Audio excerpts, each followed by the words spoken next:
Hello guys, ഇന്നൊരു technical സിസ്റ്റമാണ്.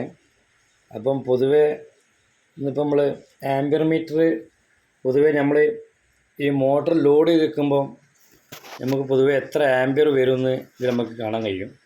പൊതുവേ ഇതാണ് ഇതിൻ്റെ മോട്ടർ.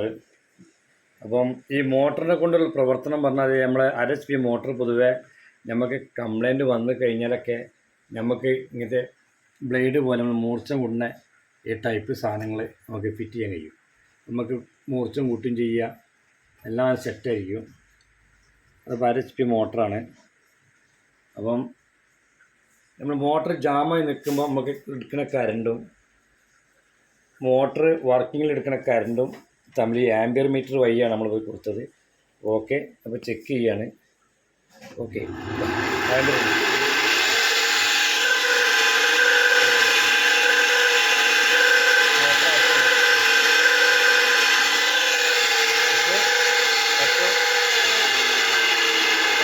സ്റ്റാർട്ടിങ്ങിലാണ് ഇത് കറണ്ട് കൂടുതൽ എടുക്കുക. ഗേയ്സ്, ഇത് സ്റ്റാർട്ടിങ്ങിലാണ് മോട്ടർ എടുക്കുക. മോട്ടർ കറങ്ങിയില്ലെങ്കിൽ ആംബിയർ എടുത്ത് നിൽക്കും. ഓക്കെ, അപ്പോൾ ഞാൻ മോട്ടർ സ്റ്റാർട്ടിങ്ങിൽ ശ്രദ്ധിക്കുക.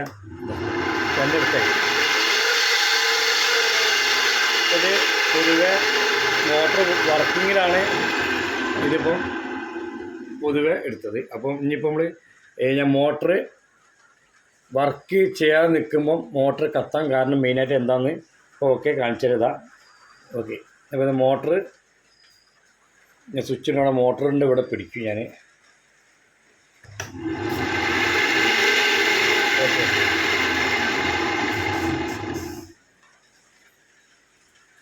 ഓക്കെ,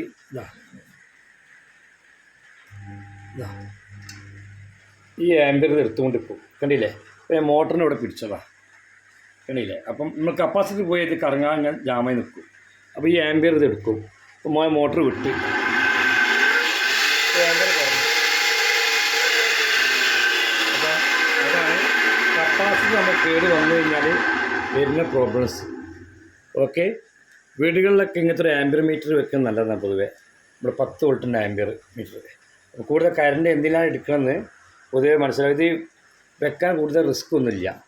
സീരീസ് ചെയ്താൽ മതി. ഇതാ ഒരു ലൈൻ സീരീസ് ചെയ്യുക, ഏതെങ്കിലും ഒരു ഫേസ് ലൈൻ വീട്ടിലേക്ക് വരുന്ന അത്ര പരിപാടിയുള്ളൂ.